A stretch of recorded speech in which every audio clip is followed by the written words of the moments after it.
The Indy 500 is still back there. They got it marked on the wall, still number 2, one Papa Montoya.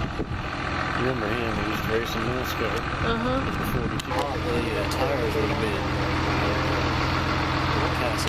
which, while having changed in appearance over the years, has been back at that approximate location since 1914. We can't see it from here because of the trackside Formula One garages built in 2000. Further down here on the left, just before we entered the turn, is where Victory Lane used to be from 1919 until 1970.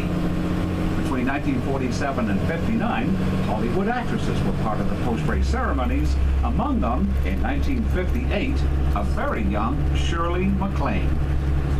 Here we are in the famous Turn 1, and on the infield you can see some more of the road course. That brings us to the south end once again to approximately where we started. A 500 driver at speed would have lapped us, oh, probably about 15 or 16 times. Again, underneath these coverings over here, these are blemished tires that the Speedway has purchased. Thousands of blemished tires that they use as a safer barrier for the motorcyclists and also the Grand Prix cars. There you can see the tires. They just stack them, or they? Yeah, they just stack them, but they cover them with that covering there. Now, as we come off the track here, we're heading north on what they call Holman Boulevard. Again, now the oldest building on the property is this light yellow building up here to our left. This is the Infield Hospital, built here in 1948. Not only do they treat the teams and the drivers, but also the general public that come here and view the races. They can treat anything small to something serious, anything life-threatening. They have a helicopter sitting over there behind that fence that can transport you downtown to our Indianapolis Methodist Hospital in about 4 minutes. Now over here to your right, you'll see a landing pad over there with a yard of bricks.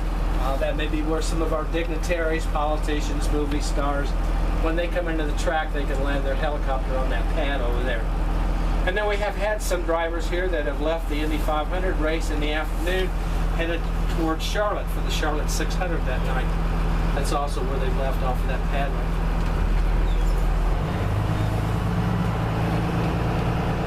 Over here to your left, first part of the parking area, this is what they call Millionaires Row. This is where the drivers park their big RVs. Some of the value of those motorhomes today are well over $1 million.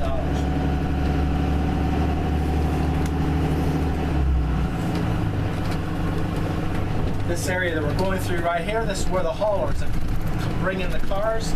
This is where they park, take the cars out of the haulers, push them into the garage area. They come underneath that same tunnel that you drove under today when you made your visit here. The white tent-like looking apparatuses over here, these are called chalets. They're hospitality suites. A lot of our Indianapolis businesses bring food and beverage over here.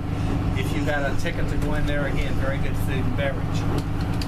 July the 4th, the Rolling Stones are going to be here. Over in this grassy area over here, that's where they're going to perform. They're expecting a crowd of around 180,000 people.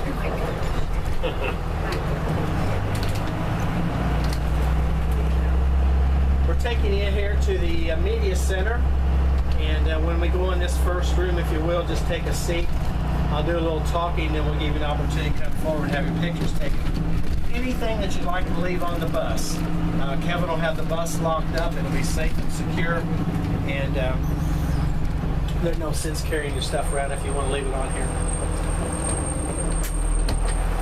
All right, Kevin.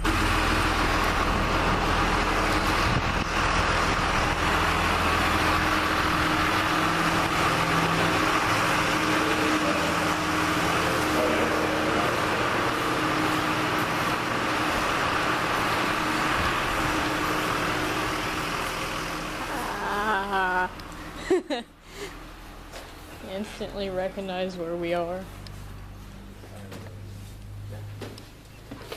I'm sitting somewhere off to the edge because, yeah. So this is the media center. It comprises of 4 floors.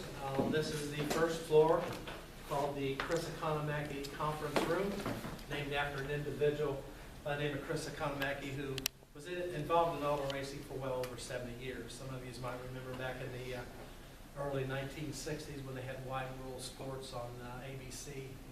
Chris Economaki used to work for that outfit, and very much involved in racing. When Chris did work here, he sat in this area right up here. He used the old Hunt and Peck typewriter. He never did convert over to the computer, but he was very good at what he did.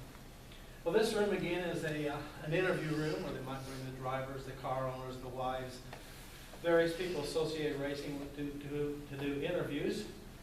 Any breaking news pertaining to the Indianapolis Motor Speedway, we that live here locally will probably catch a little snippet of that on our morning news or evening news. The placards back here can be changed. This has all been set up for the running of the Indy 500. It happened 2 weeks ago. As we get closer now to the Brickyard 400, all of that will change up there.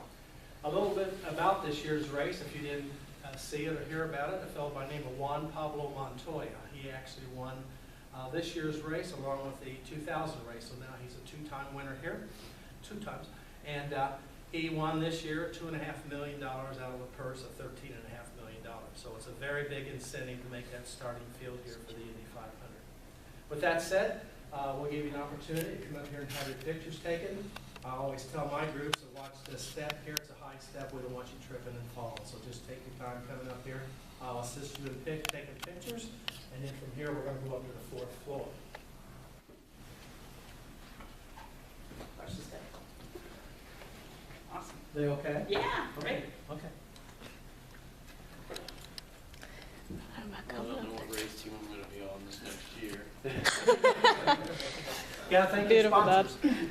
I don't have any. They must send them to a school to make sure they get those sponsors. You know? I think I took 2. Check me out.